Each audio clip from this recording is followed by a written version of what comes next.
Hey guys.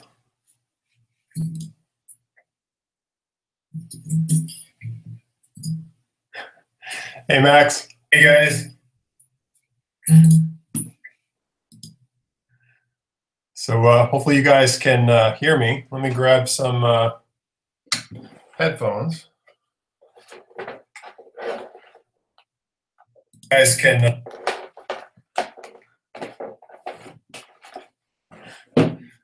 All right, sorry, I'm a little rusty. I haven't done this in a long time. So how's it going, guys?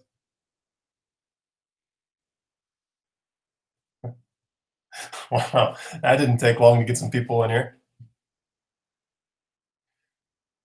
Yes, this is unexpected. I don't do these things very often. I get to be home finally, which is a really rare occurrence for me.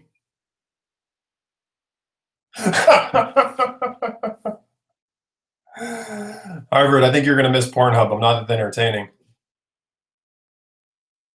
Hey, Ian from Canada. Oh, greetings over from Canada too. I love Canada. I grew up near a couple hours away from Toronto in Michigan, so I have nothing but nice things to say about Canada. Peach, you're looking to buy an Omega Diver 300. What do I think about that? Well, I own a 300, right? So yeah, it's a pretty nice watch. I don't know which version you're talking about. Are you talking about the current coaxial ones or one of the older ones? And yeah, Max, I've started the live session if you can see now. So yeah, let me know what one of the 300s you're talking about. We can take a look at it. Wow. 300s you're talking about. We can take a look at it. The coaxial 2500. Okay, yeah, those are pretty nice watches. They are coaxial, which means only Omega can service them right now. So with that being the case, it's going to be a little more expensive to get them serviced than like my older one, which is the 2892 based Cal 1120. But they're nice pieces. I think you'll really like it. Hello to Dave in the UK. John, what do I think about the JLC Master Ultra Thin Moon Phase? It's an awesome vintage looking dress watch. Yeah, it's really, really cool. So I like JLC a lot. I know I've been talking about, for I don't even remember how long now, about maybe buying one for myself, but I haven't gotten around to that. Brayford, what part of Michigan did I grow up in? I grew up in the suburbs of Detroit, but I grew up in a place called West Bloomfield, and then I also lived in a place called Birmingham, if that's someplace you know where that is. The sheltered suburbs, but I love Detroit itself. Hey, John from California. Oh, wow, lots of questions coming in. So let's see. Get it. So Jeff, what do I think about buying new versus used? If you can buy, I guess if it's a $500 difference, I'd probably, maybe go new just because it's going to give you a warranty for a couple of years. Everything on it is absolutely perfect, and it's going to give you the peace of mind. Now, when it comes to a couple $1,000s delta, I would always buy used. And I always tell you guys to buy used, but if you can get one new for $6,700, that's a pretty good deal. So I would actually, in this case, recommend you go new. Hey, Ludwig, greetings. Let's see. What do I think about the Siege 4000 with the red letters? Is it worth buying? I can't answer if it's worth buying or not. I think it's a really cool looking watch. I really like that they're kind of going back to a more simple look. I think the Siege Dwellers, as much as I like them, and I've reviewed one on my channel, they've become so big and kind of over the top in a way that I really like, but it's also cool that they're offering something, more traditional that their audience would like as well. So I think it's cool. I think it's going to be, massively overpriced, and it's going to be crazy demand there for a while, but I think it's a nice watch. And at some point, maybe you guys can get a decent deal on it. Let's see, Max, you're thinking of getting a new Speedmaster. Should you get a 321 or a newer one? I go for the 321. I mean, that's kind of the classic Speedmaster, no? You want something that's going to be timeless, I think, with a Speedmaster. They make all these cool special editions and stuff. Like I reviewed the Dark Side of the Moon for a while. But, to me, the Speedmaster is all about the Moonwatch. And I think that's the one I would invest the most time in my collection. If you have one of those already, then yeah, I'd explore other options. Slip me a 20 would I ever come to Australia? Yeah, I would definitely go to Australia at some point. Well, I don't know when that would be, but yeah, Australia would definitely be a cool place to visit of course. Dave, can I give you a wristwatch check? Yes. Today I'm wearing my Rolex GMT Master 2. That's the Coke bezel. These things are going for like crazy money now. It's crazy. I don't know what I'm thinking, but I like them a lot. Let's see. Do I like Swiss Acubulova? I'm not sure what movement it is in. I'll be honest, I don't know what that model is with the Bulova. Let me take a look at it real quick. It's part of the Accutron. Is it a precisionist line? I don't know which one that is. Let me take a look at it. Sorry. Oh, yeah, that's a pretty cool looking watch. Oh, I guess it's an automatic. Interesting. It looks. Oh, it uses a Valjoux movement. It looks like based on these pictures. If you're looking at the one with the blue dial. I mean, if that's really what it is, and it's an automatic chronograph for about $600, that's really not a bad deal. I can. That'd be a cool watch. Philip, what do I think of the current Omega Seamaster 300M?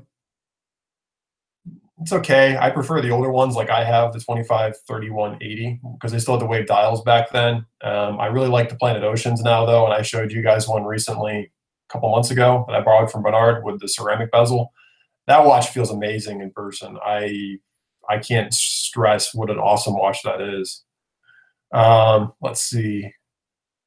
Wearability, Max. Yeah, 321, I mean, I don't think it's super delicate. You're talking about maybe acrylic versus sapphire glass, then I would say maybe the option, yeah. You know, if you think you're going to be beating it up a lot and wearing it every day, then maybe you'd want to go for a sapphire version of the Speedmaster. But I would definitely go for the standard size with the traditional look, because the reduced ones, they don't really seem to hold up well over time in terms of value. And I just think you'd be sad if you didn't go for the full moon watch. Let's see. Your mom actually gave Federico your Pepsi Seiko. That was really nice of you. Hey, JC. Let's see. Can't stay long. Let's take a bug. Quick question. Quick question about the Combat subs.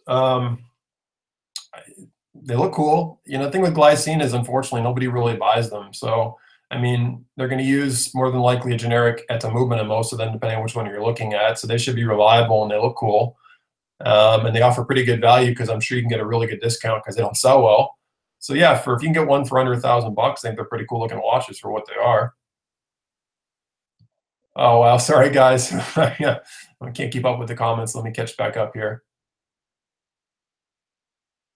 MG Bag at 1, fell in love with your watch. Fell in love with the watch because your channel got an Orient Bambino Verge 4 and a Seiko 009. Thanks for everything. Hey, no, thank you. That's awesome. I'm always happy to be a bad influence. The Bambino, excuse me.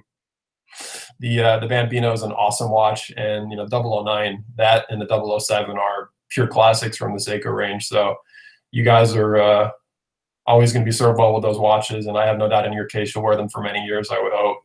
You know, you guys, if you watch my Instagram, which no need to, I'm always wearing my Seikos. I mean, that monster is always on my wrist. So just something I think you'll feel the same way about if you buy one. Chris Longo, thank you. I really appreciate that. You paid $550 on Amazon for the Bulova. You got a really good deal. Yeah, if that's what that movement is, I think it looks like a Valjoux. That's a really good deal. Vichy, have I ever gone off phase where I felt completely off the whole watch thing, where it felt pointless? Yeah, I'd say I occasionally feel that. I still really like watches, but I'm through and through more of a car guy.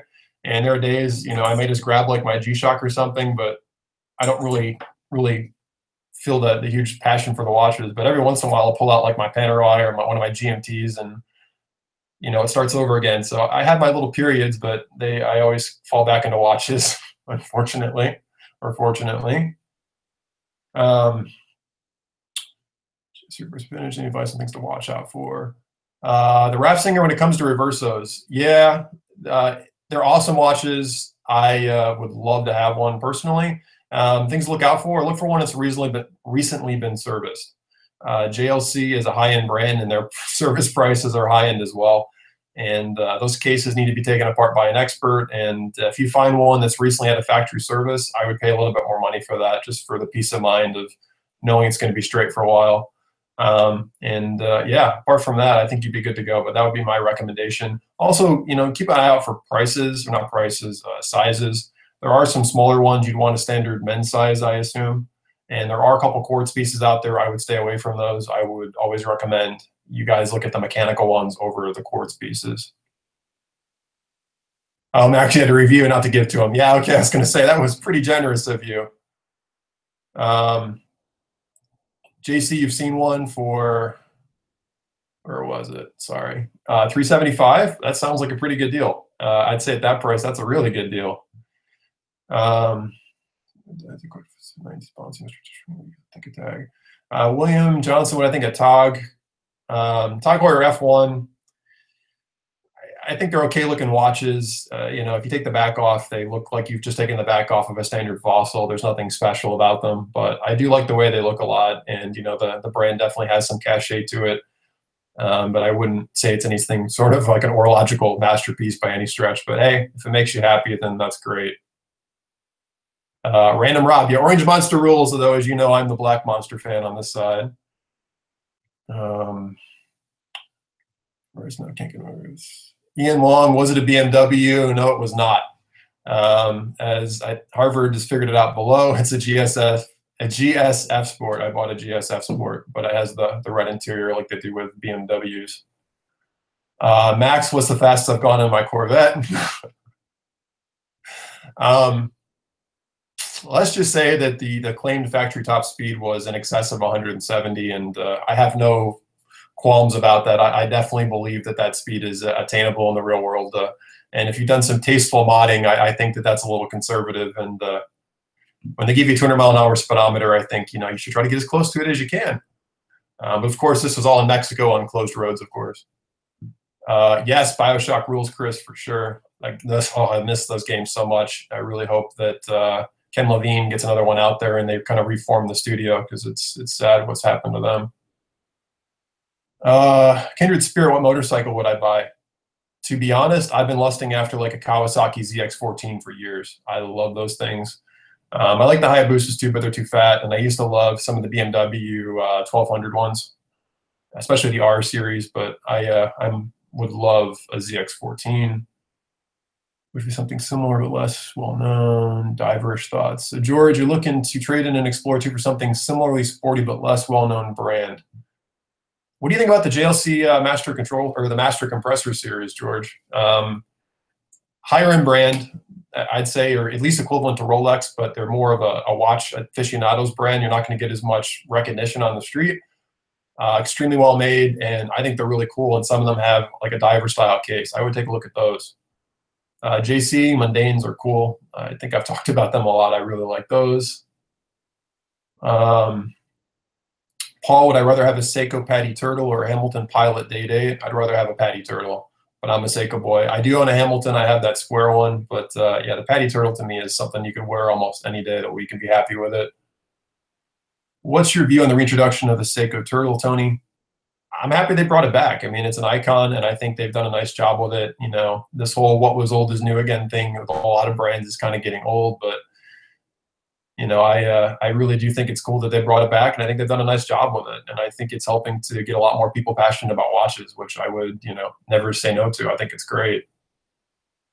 What I think about the Omega Seamaster 300 as a first luxury watch, I think it's great. Honestly, that was the first luxury watch that I lusted after. And when this all started, I went looking for one and ended up with a Breitling Colt just by happenstance, and the rest of it happened. And it took me, I don't know what, 10 years to finally own one, but that's a great first watch. I would totally have it. Walt Beach, your house looks cheap. I has 3 houses and $3 million in the bank. Good for you. Let's see. Can you watch Geiger Cool Young Prayers for all Miami for Hurricane Be Safe for the good vision? Yeah, Federico, if you're watching, I wish you the best too. Miami's looking to get some hurt pretty soon. I'm sorry about that. What's your stand on Fortis? I think they make some cool pilot watches, and I fly like every week. I'll notice pilots wearing some of them, so I think it's kind of cool if you see a pilot wearing one. I think it says a lot. I mean, if a pilot's wearing a pilot style watch, that gives them some credibility to me. I like them. I also like Bell and Ross too, which is one of those things that not a lot of people know what to think about. Thoughts on the Seiko Samurai? Really, really cool too. Thought about one of those as well. Settled for the cheaper Sumo, but I would happily own a Samurai. Those are awesome. Wow, sorry guys, I'm trying to keep up here. Wow, I'm way behind. Sorry. Um, what do I think of the Porsche Macan and Mercedes GLA, Brett? Uh, Not a huge fan of either, if I'm totally honest. I spent a lot of time driving the Mercedes GLK, which I thought was okay. It drove really numb to me. The GLA, I think, is a cool looking car, but inside the interior just feels kind of cheap to me. You can see the gaps in the door panels, like where the trim and the door meet. There's actually like this huge gap where they like didn't fill the whole material in. And just honestly, there's just nothing special to me about the way they drive. But, I'm very picky, and I like my cars feeling very mechanical. And so I'm just not the audience for them. But I think the Macan's a really cool looking thing. But I'm a traditionalist when it comes to Porsche. I'd be a 911 guy. That's where I would be. And I'm more old school. I like the air-cooled ones. What do I think of the 50 Fathoms? Is it better than a Sea Dweller? I wouldn't say it's better. I mean, the 50 Fathoms is an icon, but I buy my watches to enjoy them for durability, but also to have some resale, which not everybody should worry about. But to me, I'd go with the Sea Dweller because I would expect it to be more reliable, and it would definitely hold its value a lot better. But I think they're pretty cool. Trevor, thoughts on the R8? It's your dream car. Not a huge fan, to be honest. I think they're beautiful. I'm not a huge fan of most of the people I see driving them. But, that car, like Huracan, I think they're really cool. A lot of people buy them with the automatics, and I like cars that are scary. I like cars that have 3 pedals and you have to have brass balls to drive, and that car to me is a computer. I think they're beautiful, and no hard feelings if you guys own one. It's a beautiful car. But I'm a Corvette guy. I like cars that scare the shit out of me, and you shut the traction control off and will kill you. And so that just isn't a car that does it for me. But I think they're beautiful. I really do. And if somebody gave me one for the weekend, I would have a hell of a lot of fun in it. Trevor, you want to get a motorcycle, you're scared to kill yourself. Same. I was going to go buy a ZX14, and then within a couple weeks of me making that decision, I crashed a friend of mine's bike, and then a friend of mine was killed 2 weeks later on another bike. So I had a motorcycle accident that I survived unscathed, and one of my friends was killed on a bike, and so that's what ended it for me. But I tell you what, I would still love one too.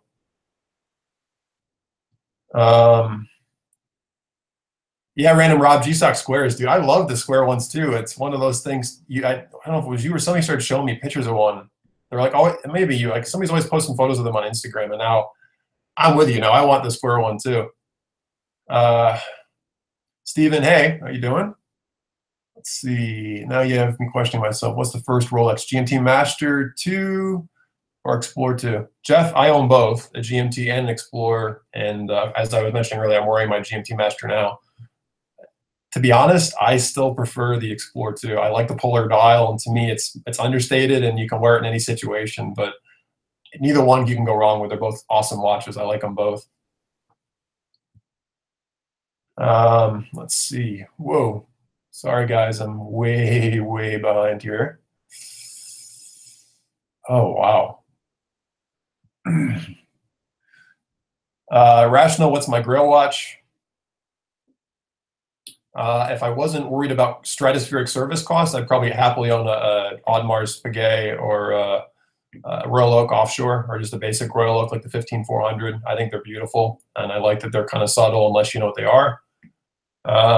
My favorite watch I've owned thus far, though, is still my Breitling Navitimer, which I want to buy another one of. But I don't really have a Grail watch anymore. I would love to own a Longa at some point. I've said that a lot. I do like those a lot. I like that they're understated and they're just extremely well made. So I would say I'd probably own one of those. And Steven, you're asking what I think about the Nautilus line. Another great Gerald Genta design watch. They're gorgeous, but they're not really for me. I appreciate them a lot, and I would happily take one as a gift, but I'm more a preference to the Audemars look than the Nautilus line for Gerald Genta designs.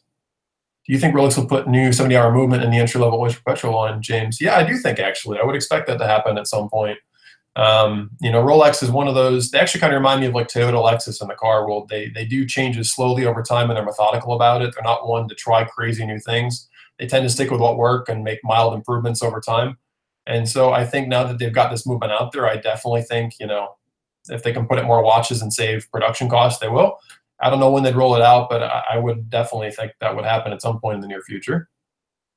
Let's see. Sorry, guys, I'm really behind here. Bracelets. What do I think about bracelets? I think they make one look every bit of a 60 years old. You talking about like the bead bracelets people wear? Or are you talking about bracelets on a watch? If you're talking about like the bead bracelets and stuff, I think they're cool. I just don't know if I'm cool enough to be wearing one at this point. Panda dials, reverse panda dials. Which one would you get with that design layout? I love panda dials. I had a reverse panda on an Navitimer that I had that was black with the white dials that I loved. And I wish I still had it, and I'll be buying another one. But I like them both. You know, the Daytona and the Paul Newmans look sweet too. I mean, I've never seen a panda that I didn't like. So, you know, each their own. I think they're both great. Yeah, early 90s minty unaltered NSX. Those are beautiful. I was just looking at a guy on Instagram. He has like a 91 white mint with a red interior, and it's just, oh, I love one. I especially love the NSXR that they did for a while.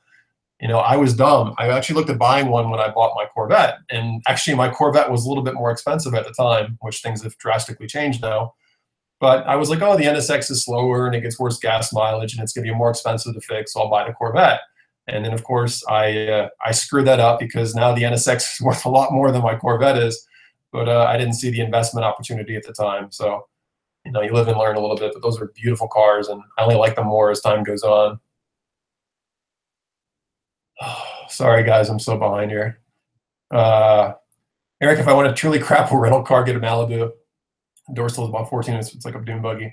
You know, I get crappy rental cars every week. The worst ones I've been getting is I've been getting some of these. Sorry, no offense to you guys if you own one of these, but I've been driving some of the newer Nissan Sentras and the Versas.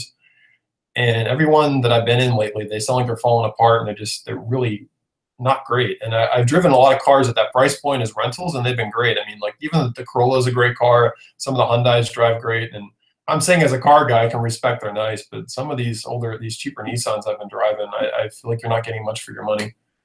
No offense. I like the older ones, actually. Let's see. You're looking at a Panerai Reserve, Glass Street Original Paul, or Rolex Milgauss Z Blue, which I prefer and why. I'd go for the Milgauss Z Blue, only because I think it's kind of a cool piece with some character for Rolex, and because at the end of the day, I worry about resale and service costs. But at the end of the day, too, you shouldn't be worrying about that. So if you're just buying it from pure emotional, I'd actually probably prefer the Panerai Reserve. They're both awesome watches, though, and you know I'd be happy with either. So I would say either way you go well. Wow, I'm so behind on comments here. Sorry. Nick, can I speak to my experience with some of the earliest Rolex models, turnographs, 3525 Great Escapes? Nick, I'll be honest, I don't know much about early Rolexes. The oldest Rolexes that I've ever owned have been like 1960s, 70s vintage. So I've had a really old Oyster Perpetual, and then my President was like a 77. It was non-quickset in other respects. The thing with older Rolexes, though, and every one that I've ever held too, is if you guys are expecting them to have like current Rolex build quality, I think you're going to be disappointed. I mean, they're nice watches, but they feel very cheap in the context of a new Rolex. I almost said Rolls Royce. They're cool watches, but I think the value on the new watches is actually much better. Some of these ones they're making today with the ceramic bezels and these beautiful glass they're putting on these things now, you get so much more money, so much more for your money buying a new Rolex in a lot of respects than some of these, you know, like holy grail watches people are buying of like the vintage Rolexes. I think in person, I think you'll feel the difference and prefer the newer ones. But I mean, the vintage ones are always going to look good. They look great, actually. So, but my experience with them is very minimal. White or black. XJ.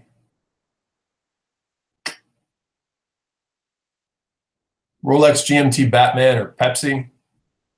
I just tried a Batman on a couple weeks ago, and I actually showed it on the channel. I really, really like the Batman. The blue and the black works really well for me, so that'd be my choice. But Pepsi's cool, but if I was going to buy a Pepsi, I'd buy an older one like my current GMT Master pre-ceramic, because that to me is the Pan Am colors, and I would want the Pan Am era style watch. Rational, what I wear when I'm playing golf or tennis. So when I play tennis, I actually wear my Casio G-Shock, since it's the one watch that I jump in a pool with or do whatever with and not worry about it. Speaking of bracelet, what watch bracelet style do I like the most, James? I really like the bracelets on the the Breitling Navitimers a lot. I love them. They're silky, silky smooth. I think they're great.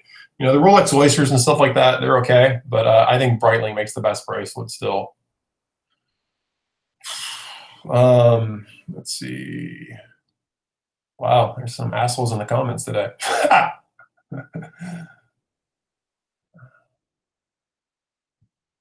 JLC Reverso or Master? I would definitely go for the Master, or excuse me, the Reverso. The Master is really cool, really, really cool, and I've always actually lost it after a compressor since they came out with it in the Geographic series. But to me, if I was going to buy one first, I'd go for the Reverso just because that's the, you know, the classic, the watch that they're known for, and I'd want to get one that the brand's known for. But as a second JLC, I would happily pick up a Master compressor at a good discount, of course, and I would enjoy that too. What do I think of Lange? And yeah, I'm sure I'm mispronouncing that. I was mentioning earlier Rational. I think they're incredible. I'm really hoping one of these days that Bernard Watch is going to let me borrow one of theirs. I've seen they have a couple in stock that are stratospherically expensive, but thus far I haven't been able to get a hold of one there. So I'm going to keep seeing if they'll let me play with one in person. So I'm working on it. What's my opinion on Zen? You have a 104 and love it. Yeah, Zen makes some really cool watches. I do like Zen a lot, and I think for the price point that they play, I think them along with Oris are, you know, some of the best value watches you can buy in that price point. So, you know, I definitely do have a preference for like Omega, Breitling, and Rolex. However, if I couldn't quite get into that price point, and Zen and Oris were on my list, they're awesome watches, and I'd be totally happy with them as well. And I think you could easily have one in your collection no matter what other watches you have. I mean, they are pretty cool. And it's nice to have something German as well.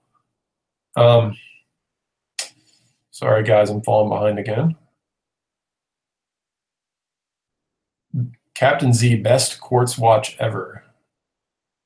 I don't like quartz watches. Well, I would say, you know, G-Shock is an everyday watch, or I would say the Grand Seiko. The not necessarily the base one, but the spring drives. I mean, that to me is the absolute best combination of a quartz movement with a mechanical drivetrain. I mean, that to me is quartz perfected for a watch enthusiast, and it just everything about that movement, engineering wise, is absolutely incredible. But you know, I love my G-Shock. I'm not going to be looking to spend a lot of money on a quartz, and then that's just my bias, and I'm sorry. Dave, have I heard of Christopher Ward? Yeah, I've heard of them. I know a lot of people that own them. They like them a lot. I'll be honest, they're not for me, but I understand quality-wise they're great, and I've never heard anybody say something negative about it that owns them. I couldn't say the same about people that have owned Squale and stuff. I've heard a lot of negative stuff about people that have owned Squale, but Christopher Ward I've heard good things about. So, you know, I think they're doing some good things. They're just not for me. Tim, you own 2 Vostocks? Yeah, I still got my Vostok too, the little blue one. I wear it every once in a while. Philip, what should you not be looking to overpay for a new Seamaster? I'd be looking to get about 35 or 40% off list price on a Seamaster. See if you can get around that price point. I really haven't looked at prices lately, but I would think you should easily be able to get a new Seamaster in the low $3,000 range, if not lower. But it depends on the model. Patrick Corleone, how does it feel? How does the Explorer 2 feel on the wrist? Oh, sorry, my comments are all off here again. It feels great. So I've had, you know, just about every Rolex I can think of. I mean, I've had, I think, every current Rolex for the most part, except for special ones like the Milgauss. And I think the thing that's great about the Explorer 2 is it's thin. You know, it's like my GMT here. It's thin, so it wears really comfortably to the wrist. You know, if you've worn, say, like a Rolex Submariner before, I think you'll be pleasantly surprised how comfortable it is to wear. I really like it. And the build quality on the Explorer 2 feels great. If you're talking about the current one, it's awesome. If you're talking about my generation, it feels like an old Rolex, which is, it's solid, but it's nothing luxurious, I guess I would say. But if you're talking about the current iteration of it, it feels amazing, and I think it's a great value.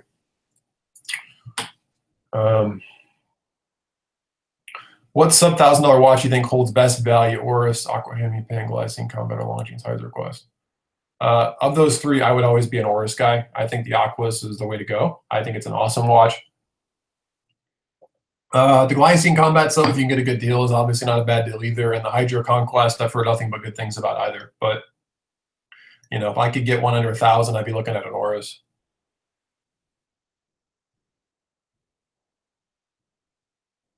Crap, you fell in love with the Reverso. You're gonna have to save. Yeah, I agree. You know, they have like that very vintage Art Deco look about them. There's a romance about them, and I think as dress watches go, I mean, people talk about the Patek Philippe Calatrava, which I think is kind of boring, and everybody wears a Datejust, which I've owned and I like them a lot too. But I think the Reverso is something really special, and they're rare. And every once in a while, when I see one, I definitely get excited. But I see a million Datejust and other watches all the time, but I think Reverso is still something that's special when you see one. Yeah, JC, definitely the Dox is another watch that should be thrown in there. The orange ones are pretty cool. Minimum maximum size watch would you wear, Sean? I'd say minimum for me is 36 mil now. The smallest I've ever owned was a 33, and it was a JLC, and it just was too small for me. But now at this point, 36 would be the low end for me, and I would say probably 45 is where I'd want to max out now. I have looked at some of the Breitling Super Avengers, but I think I would get tired of them pretty quickly. But yeah, like my Panerai Radiomir, the PAM 287 is 45 mil, and that to me is a bulky watch, and that's probably the maximum extreme that I would take for a watch for me. And I mean, I'm 6'3", and I have just about a 7-inch wrist. That's probably where I'd be most comfortable with. Rational, do I have a Grand Seiko? No, not yet, but I do. I do still look for a good deal on one. If I find one, I will definitely pick one up at some point. I'm looking for a high beat right now. Um, yeah, no, exactly. If you have a Zen 104 and a Seamaster, you get an Alpinist, you definitely got it covered for sure. Uh, wow. Again, I'm sorry, guys. I'm falling behind with these comments.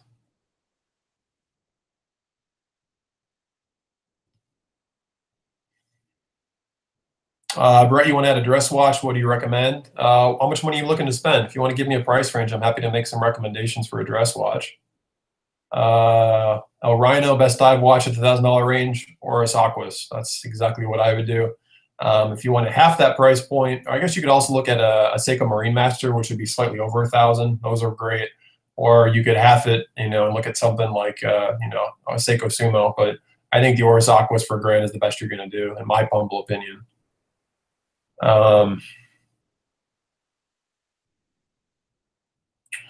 Nick, 1993 white Pepsi on a Horween burgundy leather strap. Do you go for prestige, status, or wealth? None of them. I don't know if that's directed at me. I don't really care about prestige, status, or wealth. I'm very financially fortunate, but I don't care for other people to, I don't need to rub it in other people's face or, tell the world what I have and what I don't have. I'm more concerned about, stuff. I like stealth wealth, actually. Like, I love having nice things that only people in the know about. That makes me really happy. So, but yeah, to me, it's all about quality. Like, I get excited about like the build process and how they put things together. Like, I remember right before I bought my new Lexus, I was almost adamant I was going to buy a new LS because I got hooked on this video where they're talking about how it takes, like 30 days to make, all the different layers of the Shimaimoku wood trim on the dash, and just like that stuff. Like, that's why I buy stuff. I love the quality that goes into things and how things are manufactured. So I'm more about the story behind things, how they're made, and the quality you're getting more than what people think about it. I really could care less what people think about it. Perfect three-piece collection. If we're talking about Swiss, wow. I would have a chronograph. I'd have the Breitling Navitimer. For my sports watch, I'd probably stick with my Rolex Explorer 2. And I would probably then go for a dress watch. I'd probably get a Jaeger-LeCoultre Reverso. Those would probably be my picks. Wow. Eric, do I have any watches in my current collection I foresee keeping forever? Two.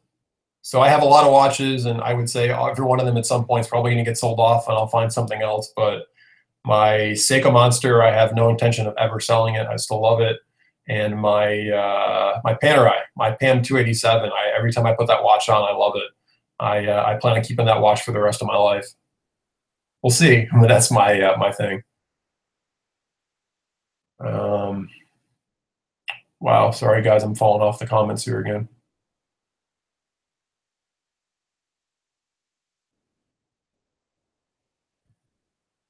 What do I think of the new Sea Dweller, especially with the Cyclops lens?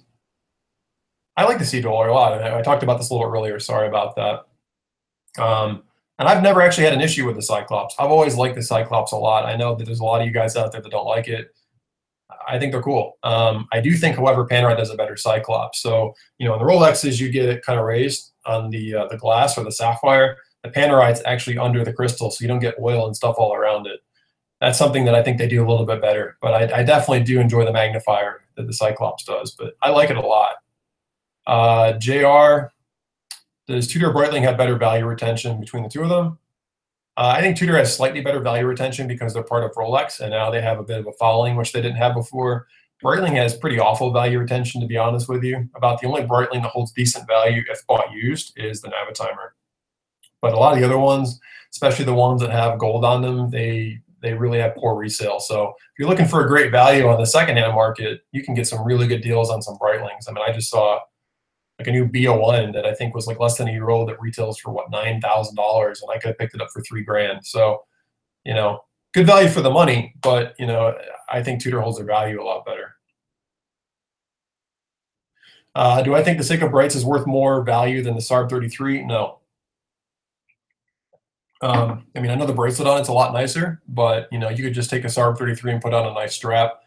You know, they both had the same movement in it. And to me, the movement's what I would be willing to spend more money on. They both had the 6R15 in them. So I like the Brights a lot, but it's not worth the premium to me now. That's just my opinion.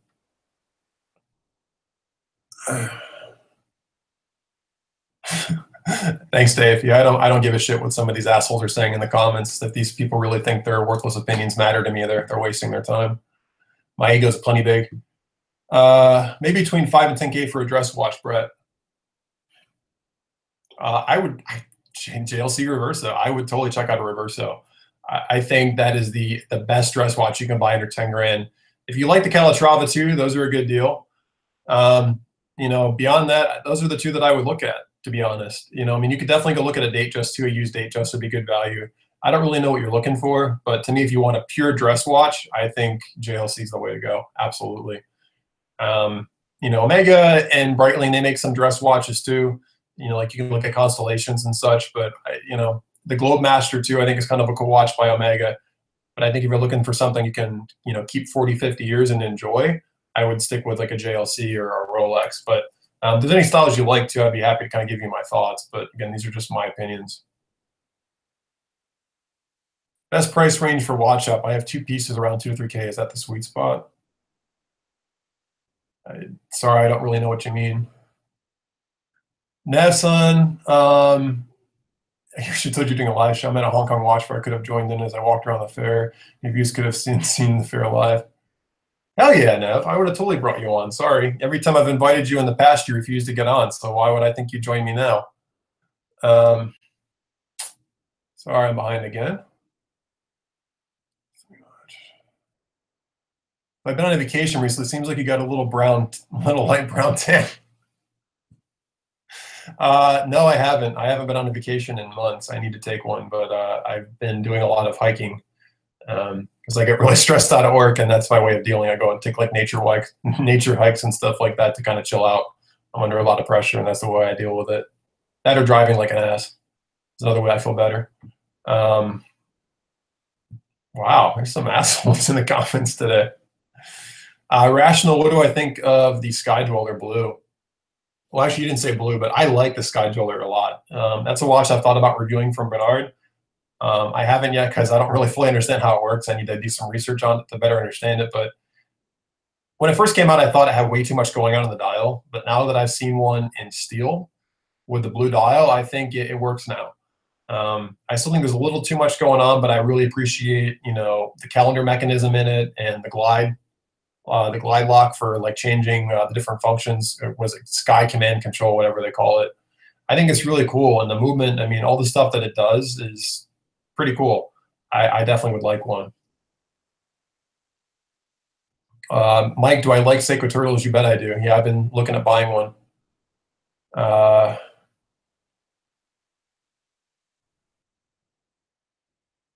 Oh, JC, best of luck with the hurricane. I can't even imagine, guys. I mean, I just was through parts of Harvey, and that was crazy. But I wish you the best, JC.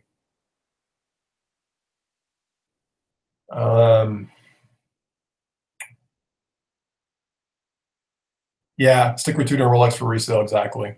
Oh, sorry, the comments keep dropping off the end of this thing. Thoughts on the Sarg line, Sarg 13?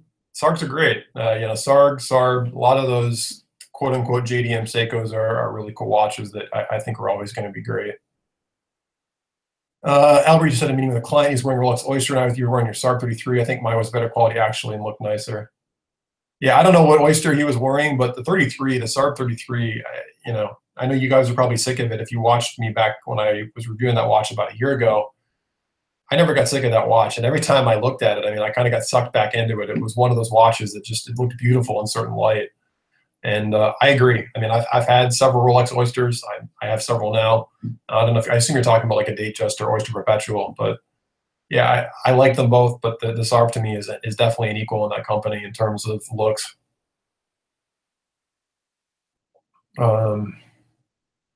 Yeah, I agree, Patrick. The best dress watch out there is Lange. That's my sentiments exactly. I hope to own one at some point, but opinions are what's the old expression? Opinions are like assholes. Everybody has one. Sorry, I hope I'm not saying things offensive here, but yeah, no, I really like Lange. What is best bang for buck? Do you get the most for your money around the 2,000 to 3,000 range? Okay, Logan. Sorry, I understand you now. Yeah, I think the best value is probably just below $1,000 when you're looking at some of the Oruses and some of the higher end Hamiltons, and you get like the $5,000 range, some of the nicer Seikos in there. I think those are incredible value. I think beyond that, I think 2,000 ish to about 4,000 ish. I think that's the best value in that range. If you're looking at some used Rolexes or Panerais, I think you can get some really nice pieces. I think beyond that, I think you're mostly paying for a name, or you're paying for really high end finishes, but as an everyday watch, I don't know if that's something you really need to worry about. But that's just kind of that'd be my guess. Yeah, you can definitely get some good watches in that range, 2,000 to 3,000. You're not going to find any Rolexes, but you could definitely find a good deal in a used Breitling and Omega that would offer some pretty good value.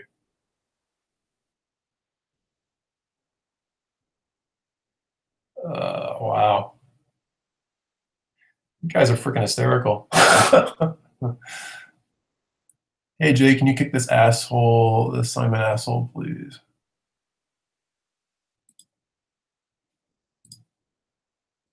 All right. Let me I can kick Simon out. All right. I think I've officially blocked Simon. If he comes back, I'll block him again. Thank you for letting me know. I was ignoring him, but I'm happy to kick people out. What do I think of gold watches, Roseman? I liked them. I owned a President for a while, and it was too much for me. I thought I had too much gold, but I had a JLC that was gold on a leather strap, and that to me was the nice balance. So I personally think that a gold watch with a leather strap is much more my style, because I think you need something to kind of tone it down. I like the leather with the gold. I think it's a good balance. So I do like gold a lot. I don't like them on the solid gold bracelet. That to me is just a little too much for me. But again, to each their own. There's some beautiful gold watches out there. Canada Black Bay Steel is 4K and an OP39 Rolex is 6,500. Can't pick one. Any tips? Jay, between the two, I would go for the OP39. I think it's a watch you could wear the rest of your life and be totally happy with. But either one's a great piece, and I'd be happy with either one as well. Dave, what do I think of chronographs? Sorry, guys, I'm losing my voice here. I like them a lot. I've had several, and I've had several reliability issues with mine. So, I think there's a part of me that still secretly expects them to fall apart. But I've had several Navitimers I enjoyed. I've had my Daytona, which was a disaster, but it was a cool piece. And I've had a couple of Omegas too, like the Seamaster Chrono, and they're cool. I don't really think you have a need to have a chronograph as a complication. I didn't really find myself using them. I ran them just because they're fun to play with the buttons or the pushers. But to me, when it comes to complications in a watch, my favorite complication, and this explains why I have this GMT Master and I have an Explorer too, is the GMT function. To me, that's the most practical complication you can have. I love them, and I travel a lot, and being able to quickly flick between time zones, it works great. And that to me is the best way to use a complication on a watch. It's something I use every single day. that and a date mechanism are must-haves for me now. But chronographs are a lot of fun, and I have no doubt I'll own another one at some point. JP Davis, hey, good to see you, sir. Always appreciate your comments. TH, thoughts on the Mark V TV shape? That's a cool looking watch. I don't know a lot about them, but I have definitely seen them and I like them. Paul, any good recommendations for the 36 to 38 mil? Yeah, how much are you looking to spend? I mean, obviously, a Rolex date just falls into that range. I don't know what you're looking to spend or what you're into, but we can think about that. Oh, sorry, guys, I'm behind again. Wow, I can't keep up with these comments.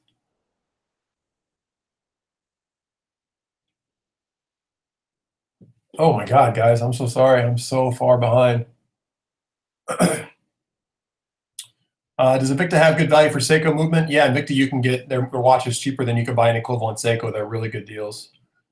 Ever resolved my SARB failure atomic bean? No, but I am actively looking to buy another one. I'm actually looking probably to replace it with a Sari. I'll probably get a Seiko Sari, but yeah, there's going to be a replacement for that watch at some point, I promise you. Ryan, what are positives of living in Houston? Serious question. I don't live in Houston. I have no idea. But I have, family and friends live in Houston. It's a cool city. There's some good museums, and there's a lot to do there, actually. I like Houston a lot, but I don't live there, so hopefully somebody that lives there can tell you. Paul, what do I think of Lotus? I like the old Lotus. I'm a Bond guy, so I love the old Lotus Esprits. Current Lotus, though, they don't do anything for me. But speaking of British cars, I do love TGR or TVR quite a bit, too. I love a Sagaris, or, I mean, there's... I don't know. I don't want to side tangent the whole conversation, but I love some of the vintage Jaguar XJs and the E-types, and there's plenty of British cars that I like a lot. But Lotus, to me, the one that really resonates with me is the Esprit. Rational, what watch brand do I like the least? Probably Michael Kors. I think they're junk. If I got $300 I want a diver, what am I getting? Wait for you. I would go buy a Seiko. I'd be looking at a SKX or a Monster. Those are two awesome watches. I like steel bracelets. What is the best bracelet you've ever worn? Comfortable, likes the looks. Best steel bracelet I've ever worn is on a Breitling. The Navitimer bracelets in particular are fantastic. They're so smooth. It's incredible. If I could only have one luxury watch, Patek Audemars, etc., what would it be? It'd be a Lange. And if I couldn't have a Lange, it would be I'd want a Lange. That's the one I'd want. And if not, I'd probably just have a JLC Reverso.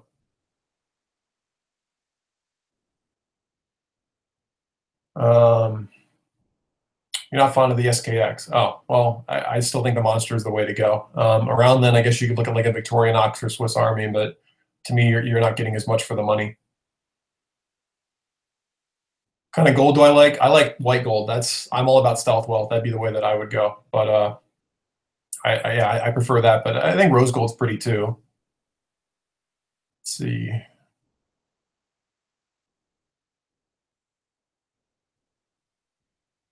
Reverso Classic, large duo phase, small seconds. Right, that's a gorgeous watch. The Reverso duo phase, small seconds. I can't imagine you'd ever regret buying one of those. Those are really sweet. What do I think of Seagull, Peter? They're great. I mean, they have a lot of heritage. They make a lot of really good quality movements, and they have some great history. I mean, I think a lot of people get all touchy about the fact they're made in China, but not everything made in China is junk. I mean, China's been around for thousands of years, and there's a lot of wonderful things about Chinese heritage. There's a lot of really good quality stuff that comes out of China, and I think Seagulls are great, and I would happily own one too. I don't have a reason to buy one, but I don't have a reason to have half the watches I do, so I'll probably get one at some point. Thanks, Jay. Sorry, guys, falling out.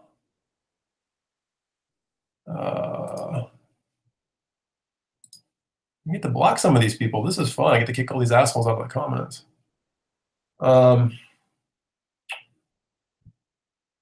Is there any advantage to buying a titanium watch versus stainless?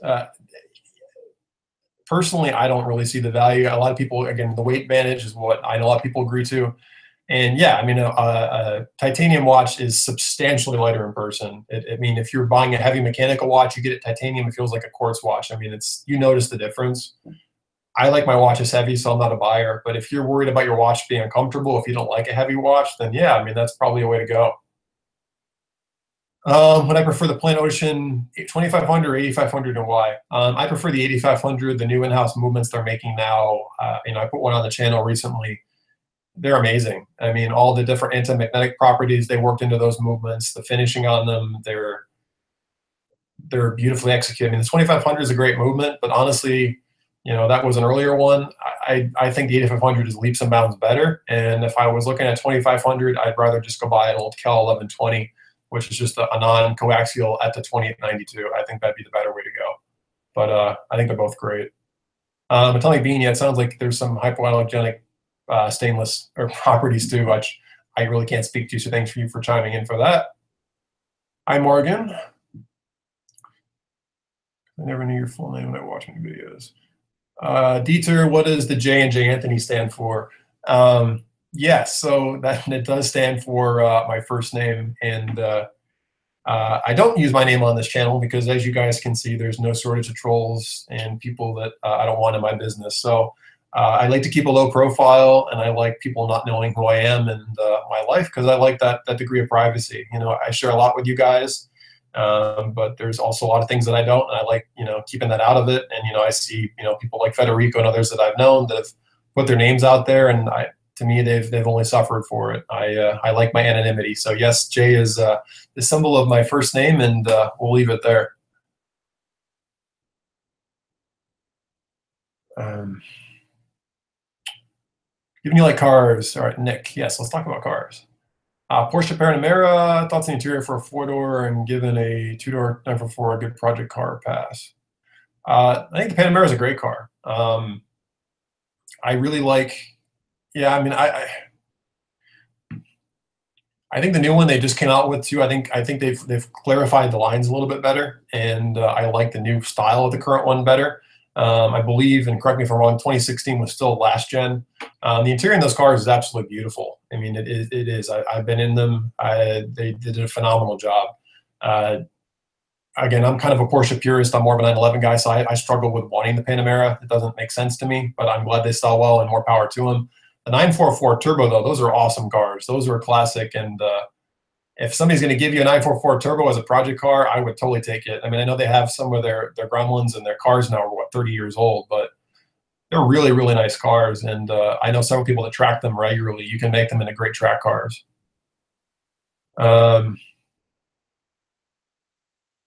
Hey, Matthew, you're a freelancer. You never know what day it is besides Hamilton. What would you recommend?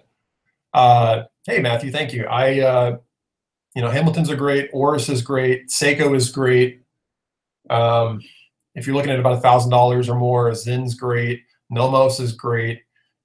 There's a lot. I mean, I really don't know how much you're looking to spend. If we're talking like the $500-ish range, plus or minus, I'd be looking for a good deal on an Oris, or I'd be looking at a higher-end Seiko. Those would be my first two choices. Ozzy Karnak, can I kick Walt out, please? Yeah, I think I just took care of him. Well, collector Thunder Equian side on hand. What the 80s, particularly with service. Thank you, Jeffrey. Yeah, Spy You Love Me, Bond's best car. Totally agree. Yes, and then so that was the white one, the submarine car, which was awesome. And then I want to say in For Your Eyes Only, he also had a red Esprit, and he brought it to like the ice rink, and that's when his buddy got killed in the car because he went and he got attacked by the hockey players. I won't sidetrack this, but I do like that generation Esprit. I think in the red color that he had in For Your Eyes Only, but that generation, the white one and the red one, to me they're the epitome of what I love about Lotus. Sorry, I'm behind again.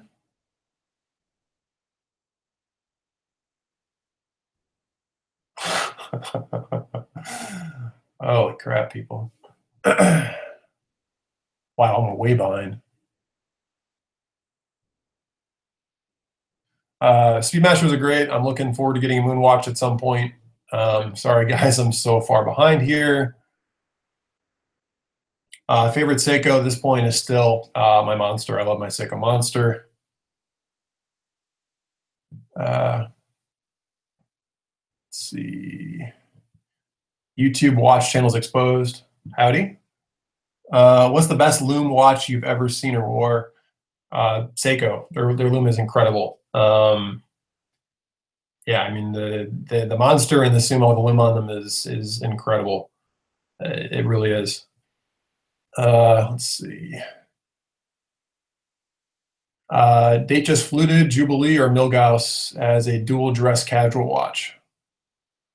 I would go for the Milgauss just because it's rarer and I think it's kind of more cool, quirky, and I just like that it's something kind of different, kind of special. But a Datejust is a watch you never get sick of either. I think you can go either way, to be honest with you. I've owned a Datejust. I regret selling it. I'll own another one at some point. But of those two, I think the Milgauss is kind of cool. It's a little bit different. You know, it's a Rolex, but it's a little quirky, and I like it for that. Let's see. Oh, hey, Simon. Yeah, we had an impersonator for you for a while. Does Panerai hold its value as well as Rolex? No, they don't. Some of their watches do hold pretty good value, though. I mean, they've done some special editions like the Bronzo that they've gone stratospherically expensive. I'm blown away by how much they're worth now. But no, they definitely do not have the resale that Rolex does. But once you buy one used, they do hold their value pretty well. But initial resale wise, no, they're definitely not what Rolex is. Patrick, wow, sorry guys. Aren't you stressing the potential of investment for the 16570 Explorer 2? Yeah, I do kind of agree with Archie. I have to be honest. I think the Explorer 2 is still undervalued. I mean, I look at what this GMT Master is worth, and it's the same watch, minus a rotating bezel. It's a lot of value for the money, and it's not a Datejust, it's not a Submariner. It's a little bit less common, which I really appreciate. I think as Rolexes go, I still think it's the best value Rolex you can buy right now for the money. I mean, the features that watch has for what it costs, it's incredible. So I suspect they're going to go up. I mean, you never know. But of all the Rolexes, that's probably the one I'd say right now I do think is actually undervalued for what it is. I would say there's some that are definitely overvalued, but I think the Explorer 2 is probably, if anything, slightly undervalued. What do I think of the return of the Ford Bronco? I think it's awesome. I mean, I grew up near Detroit, so I definitely have a passion for SUVs. I think it's really cool. I want Toyota to bring back the FJ Cruiser. I want all the old hardcore SUVs to come back. I wish GM would bring back the Blazers, and the Jimmys, and Nissan bring back the Pathfinders. I mean, all these body-on-frame SUVs, I really miss them, and I'm happy Ford's bringing back a proper SUV, and I hope others follow. Where do I sell my watches? Is eBay a good choice? I have sold some watches on eBay. I've sold cheaper watches on eBay. My expensive ones I've sold to places like Bernard Watch that I've talked about on my channel before. You're not going to get as much money potentially as you would on eBay. However, you're going to get cash in hand and you're dealing with someone you can trust. On eBay, you can make more money, and in a lot of respects, it could be a good way to go. But you take the risk of losing your watch or being scammed or a multitude of other issues. And to me, I don't want to deal with the hassle if I'm talking about something that's worth quite a bit of money. Paul, do I have any plans to go to any of the big watch shows? Side, Baselworld, in the foreseeable future? Not at the moment, but I would definitely love to go. To me, the big show I want to go to, and I haven't been in years, is NAIAS, which is the North American International Auto Show, and that's in Detroit. So I think once I get back to that show, then I'll probably be more interested in going to a watch show. Wait for you, why the BMW M5 E39 isn't the best generation. I like the E39 just fine, and I've driven several of them in every iteration: 525, 528, 530, 540, 6-speed, the M5. I like them a lot. I personally like the E34 better. Actually, the 540i M Sport 1995 with the V8 and the 6-speed manual is probably my favorite of the 5 Series. The E34 is built like a tank. It feels rock solid. The E39 is a beautiful car, but I think the steering's slightly lighter. The interior it doesn't have the same solidarity feel to it as the E34s did. I think the E39 is a gorgeous car. They're fun. They drive great. But to me, my heart says E34 all day. Although I don't really like the straight 6 in those. I would go again for the 540 M Sport, but the E39 is a great car. I do like it a lot.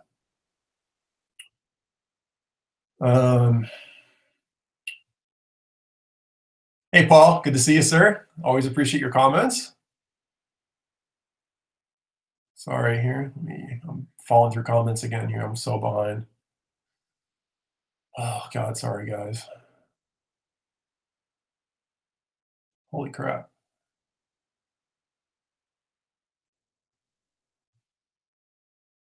Let's see. Do I like manual wind watches? Yeah, of course I do. I really do like those a lot. Let's see. Walt. Goodbye. How many haters are here? I don't understand going on someone's live just to be an ass. Yeah, don't worry about it, Albert. I really could care less about these idiots. Sorry, guys, if they're bothering you. I apologize. I'll kick some of them out. They don't bother me at all. But if they're bothering you, I'll try to kick some of these people out of the comments. Rational, what's my favorite Breitling model? It's the Navitimer. The one that I had most recently that I sold, I really miss it. It was the reverse Panda. It was an A23322. It was the last of the Vacheron movement, so it's easy to service. It's 41 millimeters, I believe, and mine was the black dial with the white sub dials. And I love that watch. I mean, I like I like the Super Avengers. I like the Colts. I mean, there's several Breitlings that I would happily own. The Chronomats are always cool, but to me, the Navitimer is where it's at.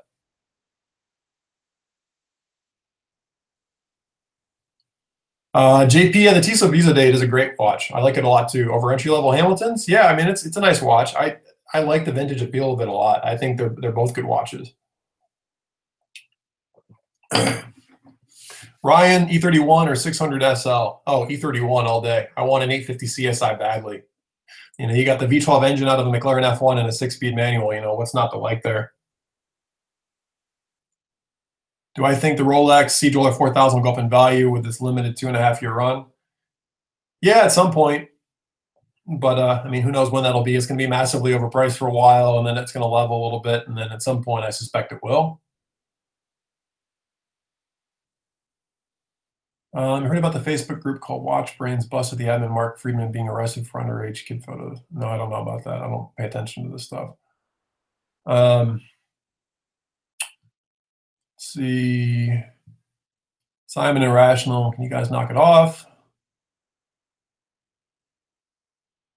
Wow. Sorry, guys. This is ridiculous. Funny Bunnies, hey, thanks for joining. If you're servicing ETA watch or in-house movement, what are your thoughts for where to take them for service? In-house, you got to go to the manufacturer almost always. So you're going to pay a premium for that. Unfortunately, it's just the way it goes. At our ETA movements, most good watchmakers should be able to deal with it. So if you can find, a local watchmaker where you live that services, other entry-level watches, anybody that services like Omega, Breitling, Oris, Hamilton, a lot of these watches that use general ETA movements, more than likely they're going to be able to take care of you with an to watch. So, can you do? Sorry, I'm losing comments here. You appreciate my opinion on E34, but I feel the same about NBs from around the 90s. I don't think they seem as solid. Their looks did not age well. I agree. My favorite Mercedes-Benz are 60s, 70s, and 80s. The Pagodas, the Pagoda SLs are awesome. The 6.9s are freaking awesome. And then for me, I love the 560s, the SELs and the SECs. Those cars, I've been blessed to drive several of them. They drive like tanks. I think they're timeless, and I'd be happy to own one. What's the cheapest watch I own? Probably, actually, I have it.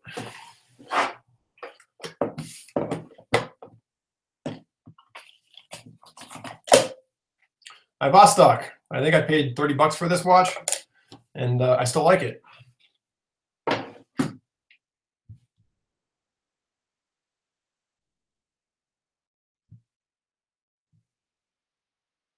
More watch reviews, please. I'm sure everyone wants to see more watches. It's been a while. Yeah, I'm really sorry. I have no life lately. I'm like traveling every week for work, so I'm doing the best that I can to make videos as I can. I'm really sorry, guys. I really do want to do more. It's really tough to make videos like I used to. Funny Bunnies question, what's your name? You can call me Anthony. Seeing the STP 111 movement at the clone of the new Zodiac Wolf is nice. Michael, I haven't seen that. I'll have to look into that. That's news to me. Any thoughts on the Mondaine rail watch? I like it a lot. I like Mondaine in general. You know, they're a company that they say Swiss made, but they buy all their parts from China. Well, I shouldn't say all. I know they buy most of their parts from China, and they tend to do final assembly for them in Japan, or in Japan. Jesus, sorry, in Switzerland. So you know, they're not technically Swiss made, but I think they are really cool looking watches. You know, the rail watch it's timeless, and I'm probably gonna own one too. Jay, why are you letting Beach slander ban all the trolls, please? Yeah, no, Beach, if you keep shooting your mouth off, I'll have to ban you too. Sorry, I don't want to deal with this crap. You know, anybody that's gonna start shooting their mouth off, I'll ban.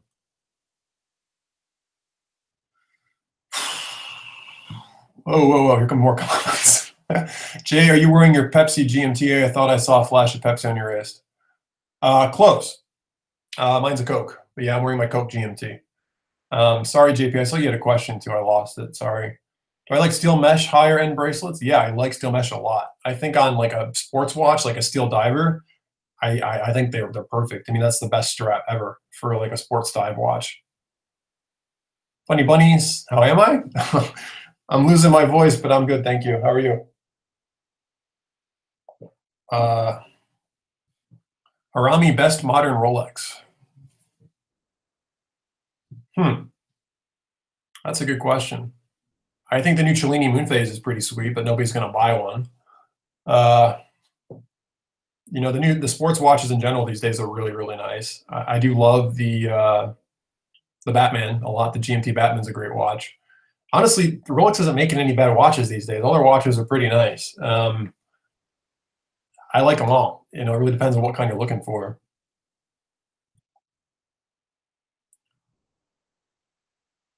Yeah, well, Patrick, if you want a GMT Master without the polished center links, you should get an older generation like mine, like a 16, 7, 10 or older. They were all brushed. Is it safe to buy watches from Chrono 24? Honestly, I've never done business with them. I couldn't tell you.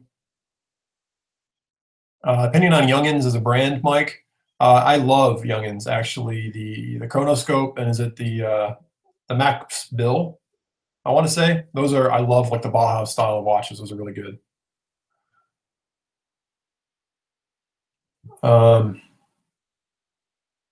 Hey, Danger Spouse. Jumped into the automatics, got a SARB 65, but I've since read more than 7 problems with it. Maybe why the new ones went to 435.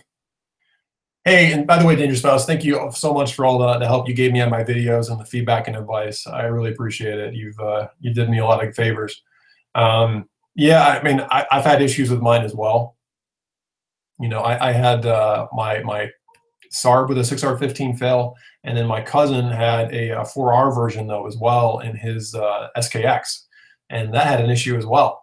So, well, not his SKX, his help me. Well, yeah, his SKX. So I've heard it's a type balance issue, like the type B's, type C's. Now they have a type D. So I really hope that they've gotten it straightened out. I really don't know. It's pretty sad. But the SARB 35 or the SARB 65, that's the cocktail time, I want to say is what that was called. Beautiful watch, and I'm really happy you bought one. I hope you enjoy it, and I hope yours holds up well. And Simon, I don't really care if Rational faked his military service. This is irrelevant. Let's keep this crap out of the conversation. So you want Alpinist now, but you're worried. Oh, thank you very much. Yeah, I mean, again, I like I just said, I don't know what the deal is with these movements. I really hope they've gotten better. And I've heard the Type A's. So if you find like a 6R15 Type A, I've heard those are better. You know, whatever you read on the comments, you know, you may or may not get lucky. We'll see how it plays out. And I'm sure plenty of people too are going to have, you know, no problems with their 6R15. So I couldn't tell you. There's a D-type balance out there. Maybe they fixed stuff. Maybe they haven't. I really couldn't tell you. But, you know, I don't know what to tell you. I wish you the best. I hope they work out. I want Alpinist too. Sorry, guys. I'm following off these comments again.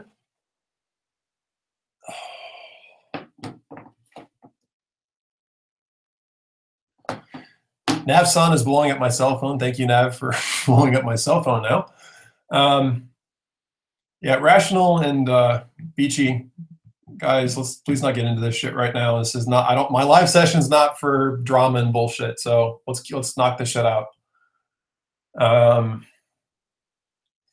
What are my thoughts on Drive de Cartier, Strangely Brown? You know, I know I don't like it. There, I like Cartier's Roadster a lot, and I like some of the Pasha series and the Ballon Bleu, but I mean, it's okay. It doesn't do it for me.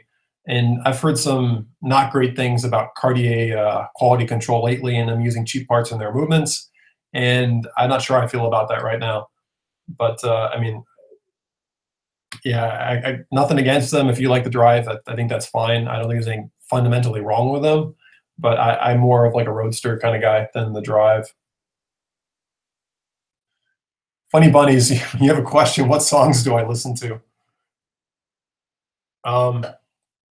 I actually like music a lot, and I listen to anything and everything. So if you got in my car now, you'd hear anything from like, you know, Armin van Buuren to like 3 Days Grace and everything in between to like old jazz. So, you know, I listen to rock. I listen to a lot of European like trance and house music. I listen to jazz, occasionally country, but I listen to everything. I love all music, 70s, 80s, 90s, you name it. I mean, there's such great music out there, but you know, Armin van Buuren, Tiesto, I can't even tell you. I mean, I could go on for 50 years here. Dash Berlin, lots. That'd be a whole separate conversation. There's probably 100 artists that are in my car now that I love.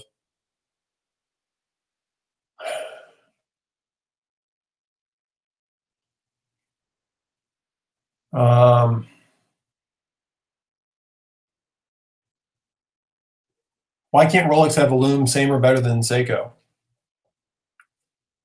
Your guess is as good as mine. I mean, there's no reason they can't. I guess they think that theirs is fine. You know, Rolex is in a great position. They drive the market. They can do whatever they want.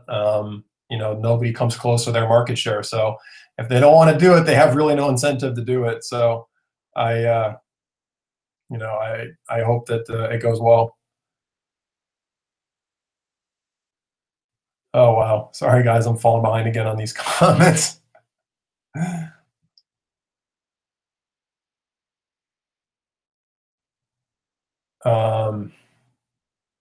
Big E, how many watches do I currently own?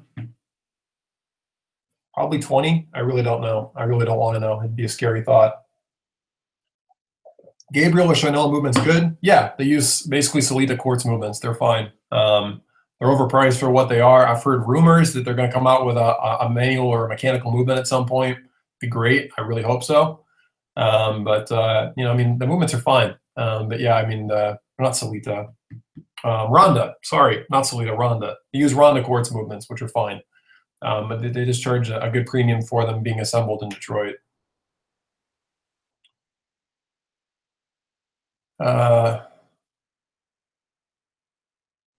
Jay Sykes, quick wristwatch check. If you're talking to me, I'm wearing my GMT Master. Dieter, what watch channels on YouTube do I like? Actually, I don't watch a lot of watch channels on YouTube, if I'm honest. I watch a lot of like car videos, car reviews. But watch channels, I mean, I watch, you know, my friend Kibble from It's Kibble Talks Watches. I watch Federico. I watch A Blog to Watch. I watch Audinky. And I occasionally watch like Watch You Want or stuff like that. But most of the stuff on my playlist is like Japanese car auctions and like racing and like Motor Trend. And my stuff's much more car oriented on YouTube. You recently bought a Luminor 177. Is the Radiomir a very different watch and worth owning as well? I would say it's very different. I would say they're very, very similar. The big difference you're getting, unless you're talking about the 1950 style case, is you're getting different lugs. You know, like my Radiomir has the wire lugs. Excuse me. But the biggest difference on all of them is actually the crown. So I have like a half onion crown on the Radiomir. The Luminor, you have that lockable crown. So they're very, very similar. You know, the Radiomir came before the Luminor. The Luminor was a later version for Panerai. This is back like the 40s-ish when they were getting cases from Rolex. You know, I think they're distinctly different. I'd like to own a Luminor now to balance out my Radiomir at some point, but they're not overly different, and they are very similar. But you're basically getting a different crown style and more than likely a different set of lugs. Is basically the biggest difference between them. Thank you, Mike. I really appreciate that. Paul, what are my thoughts on reliability and most movements? I'll be honest, I really don't know much about them. You know, my friend Mark has one, and I've heard that their service center is really, really good. But as terms of long-term durability, I'll be honest, I really can't speak to it. Wow, sorry, I'm falling behind again. Your workplace plays country 90% of the time, and it destroys me. Yeah, I can't listen to country 99% of the time. If I'm driving a pickup truck in the country, I want country music on the radio, but more than likely I'm blasting like hard rock or trance or house music. But you know, funny bunnies, why do you always pick the wrong watch? I don't know what to tell you. I can't help you.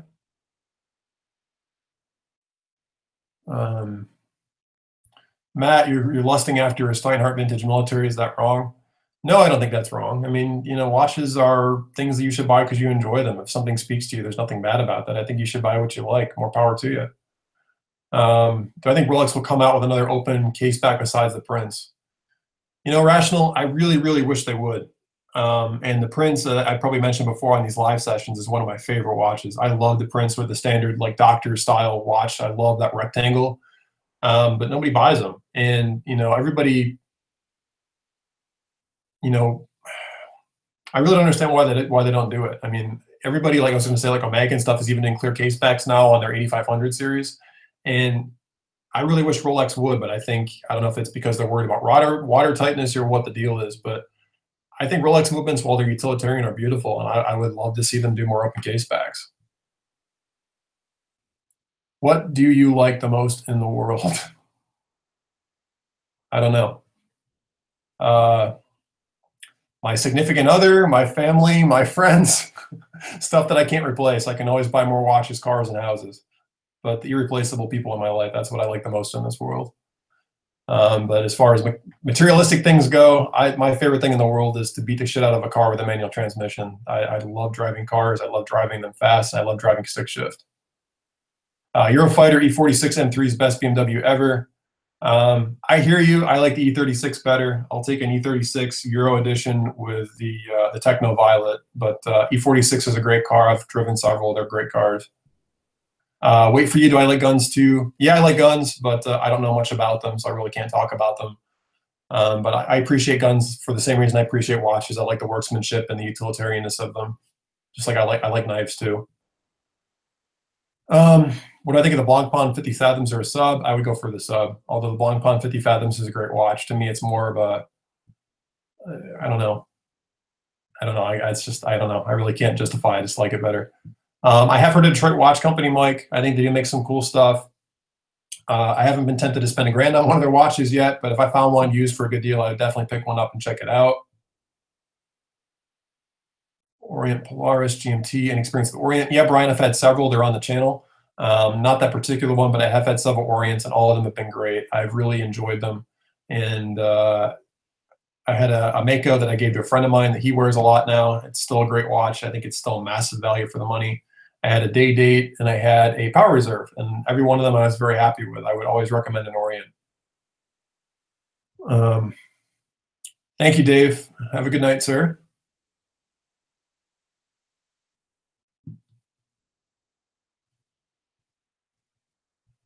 The most worthy chrono at the price. I know you guys hated this, but when I reviewed that Tudor Black Bay chrono, I got nothing but negative comments on that. Not obviously for the review, but I didn't realize how much people hated that watch. I was stunned how much people hated that because I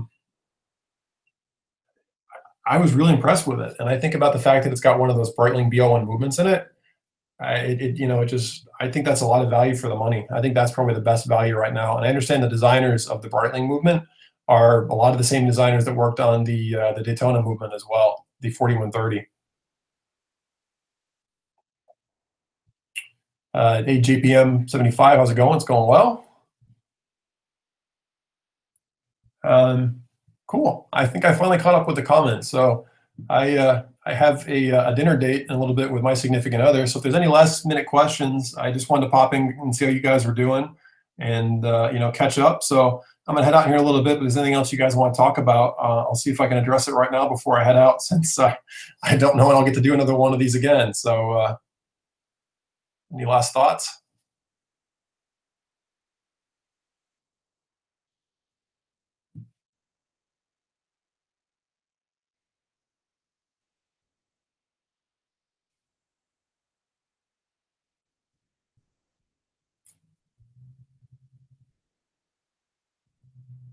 Oh, Bunny, you want me to say her name? Her name is Hope. Is that what I was supposed to read? Um, so I think the sub two-liner will go up in value. I have no idea. It's funny. Like I was just talking about earlier, like when I bought my Corvette, I was going to buy an NSX instead, and I didn't. And now the NSX has gone stratospheric in price, and I never would have guessed that. So I'm clearly terrible at guessing how watches are going to, or anything in life is going to go up in value. So I'm fortunate that, my current watches now, most of them have gone up in value since I bought them, but your guess is as good as mine.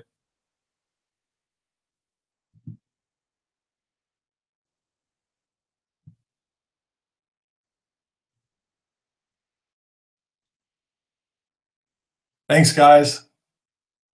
Take care in Australia. Really appreciate you guys tuning in, and we'll we'll definitely have to do one of these again. So again, thanks so much for checking in, and I hope you guys are having an awesome day wherever you are in the world, and I'll catch you guys later. See ya.